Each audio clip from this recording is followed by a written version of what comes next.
Halo, apa kabar? Pada pertemuan kali ini kita akan membahas tentang peluang sesi kedua yang terdiri dari peluang teoretik, peluang komplement suatu kejadian, dan ekspektasi atau frekuensi harapan. Mari kita lihat penjelasan berikut. Ya, anggap ini sebuah dadu ya. Nah, dadu itu terdiri dari angka 1 sampai angka 6. Kalau di atas 1, maka yang di bawah adalah 6, jumlahnya 7. Kalau di atas 5, di bawah adalah 2, jumlahnya juga 7. Kalau yang di atas 3, maka yang di bawah 4, jumlahnya 7. Itu keunikan dadunya. Nah, kita akan mencoba melempar dadu ini 1 kali ya, 1 dadu dilempar 1 kali, coba ya. Nah, yang kelihatan 4 ini nanti kita sebut muncul 4 ya. Jadi kalau muncul 4 jalurnya terlihat mata dadu 4 ya. Baik, sekarang sebuah dadu dilempar 1 kali bisa muncul 4, bisa muncul 6, bisa muncul 3. Semua kemungkinan yang bisa muncul itu kita sebut dengan ruang sampel. Jadi 1 dadu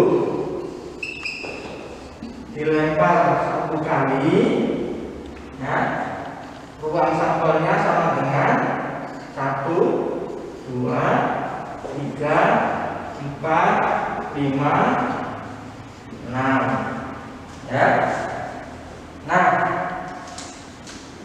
ketika muncul angka 1 ya, muncul angka 1, maka banyaknya angka 1 itu sama dengan 1 karena kita melemparnya cuma 1 kali. Nah, ruang sampel yang 1 sampai dengan 6 ini banyaknya kita tulis NS sama dengan 6 ya.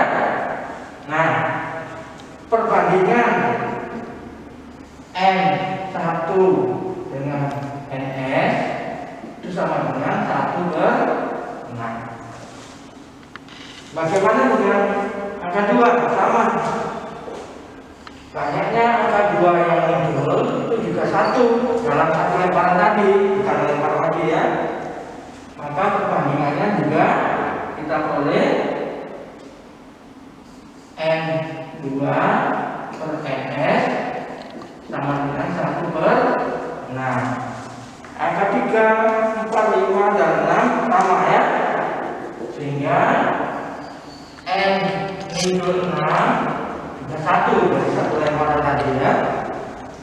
Maka perbandingannya N muncul 6 per NS sama dengan 1/6 ya.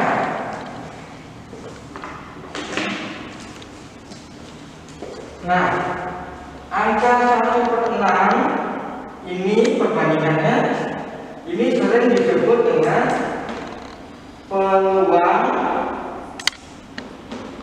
teoretik ya. Misalkan kejadian muncul 1, muncul 2, tentu kita sebut dengan A, maka kita lambangkan dengan NA ya. Nah, peluang teoretik kita tulis P yang huruf A sama dengan NA per NS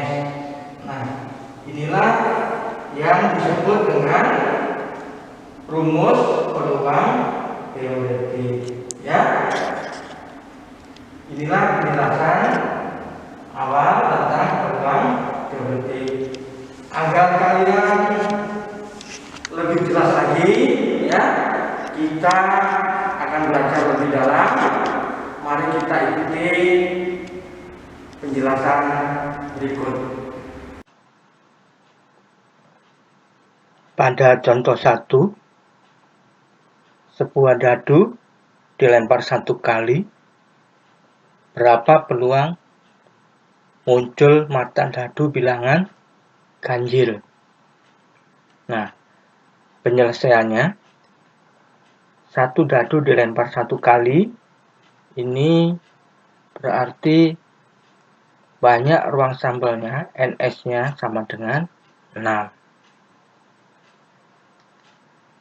Bilangan ganjil pada dadu kita ketahui yaitu 1, 3, dan 5.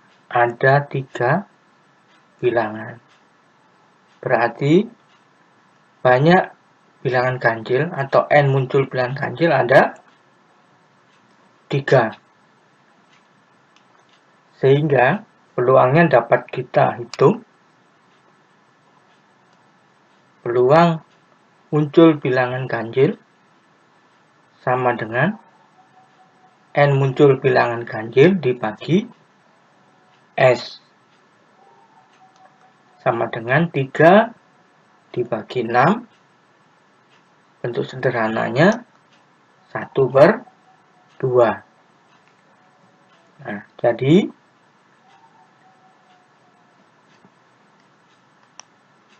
peluang muncul mata dadu bilangan ganjil untuk 1 dadu dilempar 1 kali sama dengan setengah.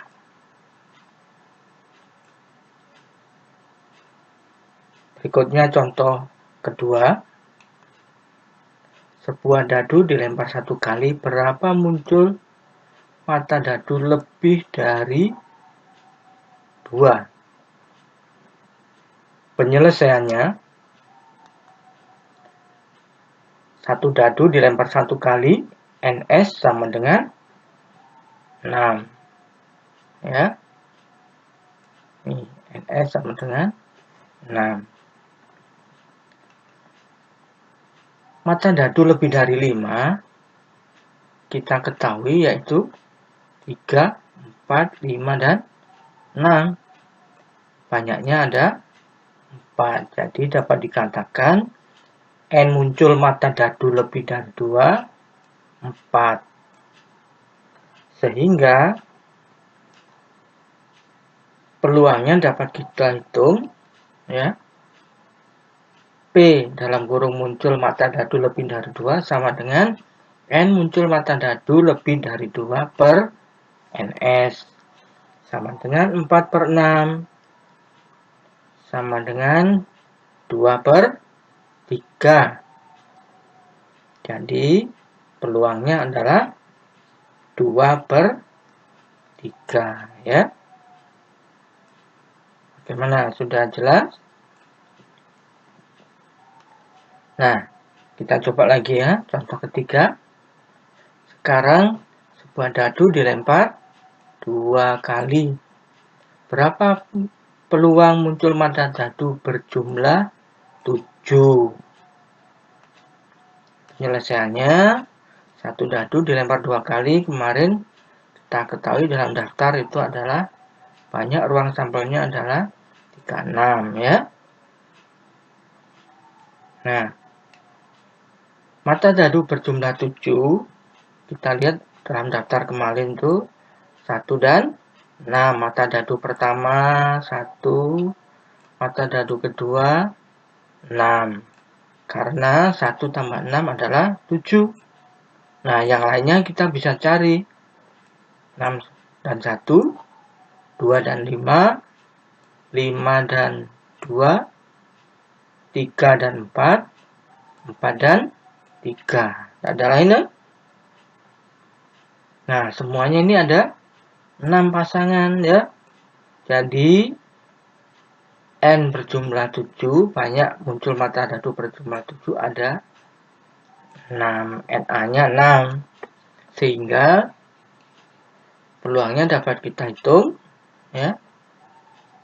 P peluang berjumlah 7 sama dengan muncul N berjumlah 7 per NS sama dengan 6 per 36.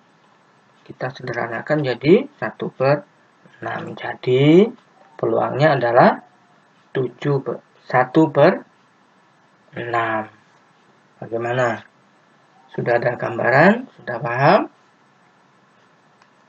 Ya, secara umum, ya, tadi itu adalah peluang teoretik. Ya, kita tulis untuk menghitungnya PA sama dengan NA per NS. PA-nya itu adalah peluang kejadian A, NA banyak kejadian A, NS banyak ruang sampel kejadian. Nah, rumus peluang teoretik ini, ya, ini dapat juga kita gunakan untuk menghitung peluang dalam percobaan, misalnya melempar uang logam, mengambil kelereng dalam kantong, mengambil kartu dari kartu remi dan lain-lain. Ya, ini adalah rumus peluang teoretik. Nah, sekarang apa hubungannya peluang empirik dan peluang teoretik? Kemarin peluang empirik kita ketahui, ya, FR sama dengan F per N. Ya, apa F kecil ini? Ini adalah frekuensi. Kalau N-nya adalah banyak percobaan. Kalau peluang teoretik, PA sama dengan NA per NS. Nah, hubungannya apa?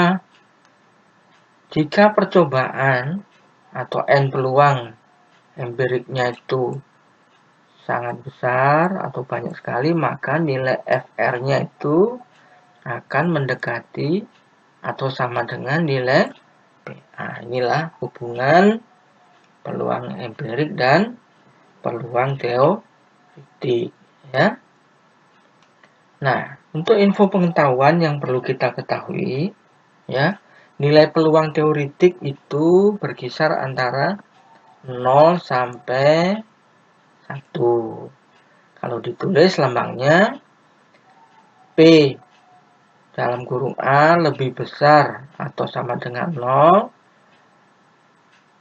atau P A lebih kecil 1 atau sama dengan 1, antara 0 dan 1. Tidak boleh kurang dari 0, tidak boleh lebih dari 1. PA sama dengan 0 itu artinya ini kejadian yang mustahil terjadi. Kalau peluangnya sama dengan 1, ini artinya kejadian A itu pasti terjadi. Contoh, peluang yang sama dengan 0. Matahari terbit di sebelah barat. Nah, ini mustahil, ya. Contoh peluang yang pasti terjadi yaitu air hujan turun dari langit. Ya, pasti ini. Nah, kalau antara selain 0 dan 1, ya, misalkan setengah, peluangnya 1/4. Ya. Itu contohnya hari ini akan hujan. Nah, ini belum tentu, bisa juga tidak hujan. Ya. Jadi peluangnya setengah, ya. Nah, sekarang kita pelajari tentang peluang kejadian bukan A atau komplement A. Kita pahami dulu, ya, kita harus paham bahwa cuaca satu hari ada 2, terang atau hujan. Kalau mendung itu termasuk terang, ya, karena tidak ada air turun dari langit meskipun mendung.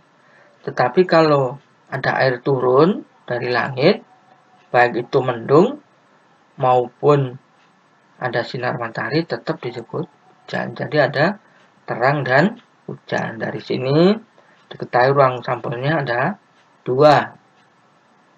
NS-nya sama dengan 2. Kemudian kejadian A itu hujan, maka NA sama dengan 1, sehingga peluang hujan PA sama dengan setengah. Ya. Ini peluang setengah.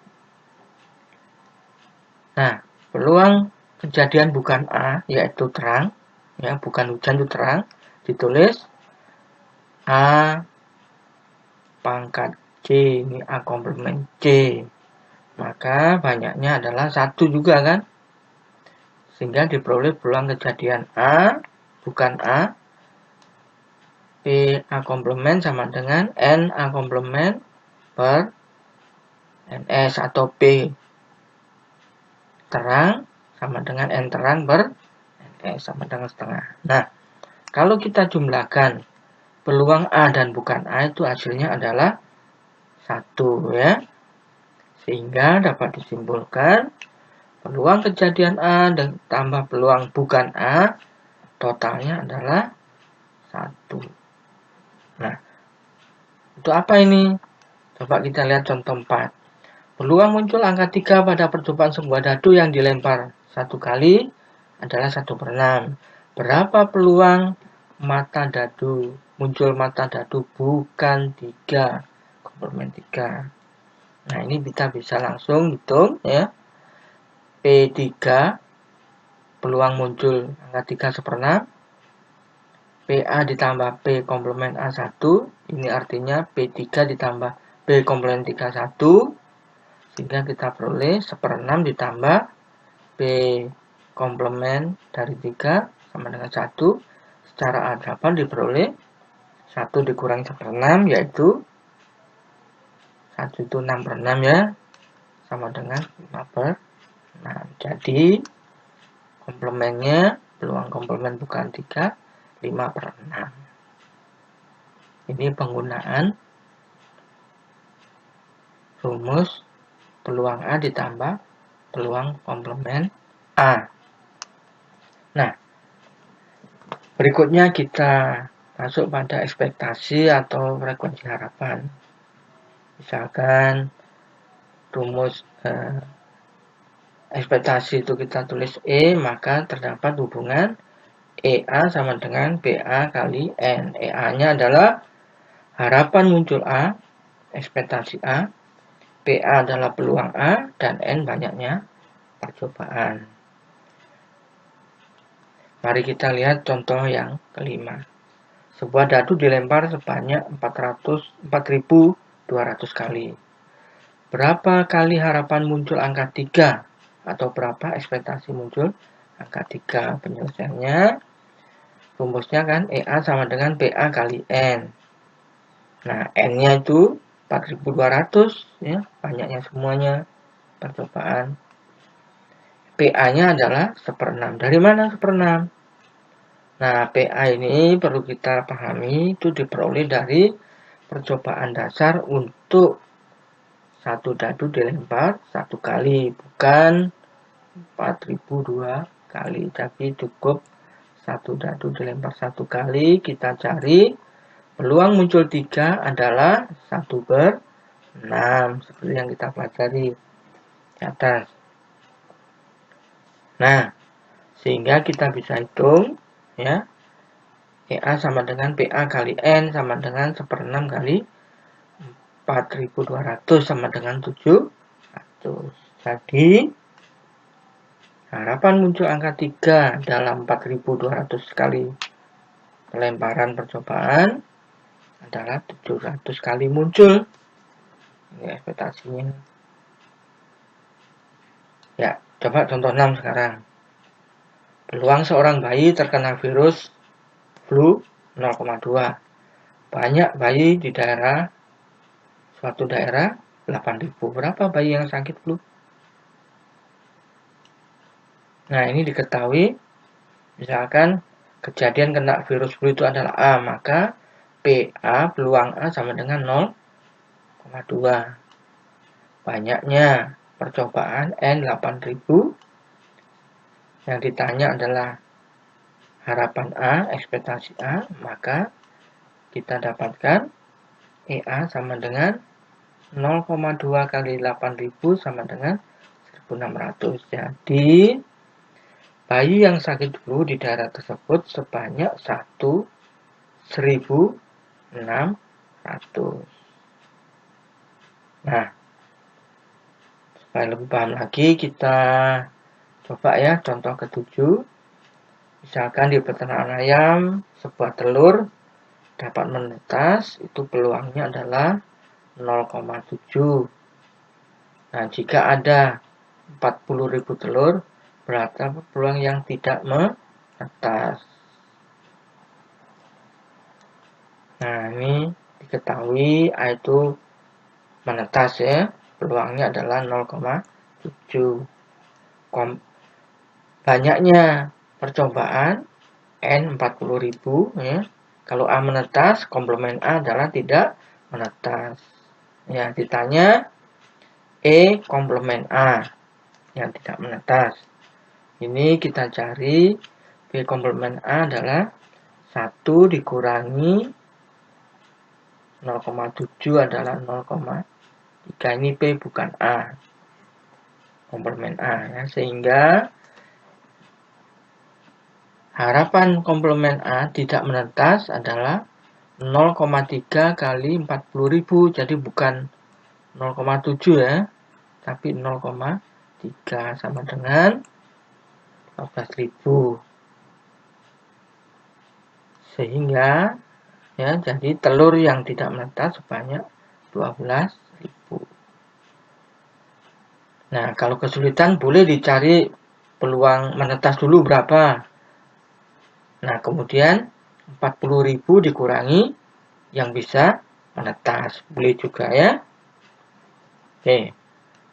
Contoh yang ke-8. Peluang seorang diterima bekerja di pabrik 0,4. Banyak pelamarnya, 20.000 berapa? Banyak orang yang melamar. Nah, yang diterima itu 20.000. Tapi yang ditanya banyak semuanya yang melamar. Nah, misalkan peluang diterima adalah A, maka PA sama dengan A. 4 ya, ini untuk memudahkan aja.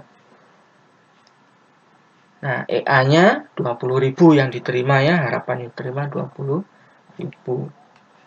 Nah, yang ditanyakan semuanya atau N ya, sehingga kita peroleh EA-nya itu 20.000, PA-nya 0,4 dengan aljabar kita peroleh 20.000 dibagi 0,4 sama dengan 50.000. Jadi banyak semua pelamar adalah 50.000.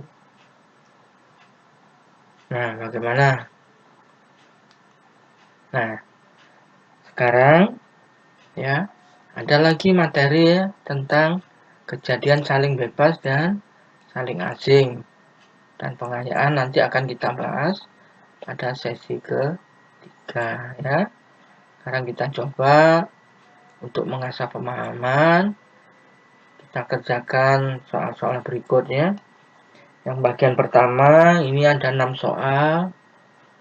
Kalian bisa mengerjakan bersama teman secara online. Ya, tidak usah ketemu. Ya, stay at home. Ini boleh diskusi ya. Nah, kalau sudah, ini ada 4 latihan soal juga. Ini coba kerjakan sendiri, ya. Kemudian dikumpulkan, ya. Jangan lupa di lembar jawaban ditulis namanya ya, supaya tidak tertukar. Nah, sampai di sini pembahasan materi kita hari ini. Sampai bertemu pada sesi yang ketiga. Ya, tetap semangat. Stay at home. Ya, salam edukasi.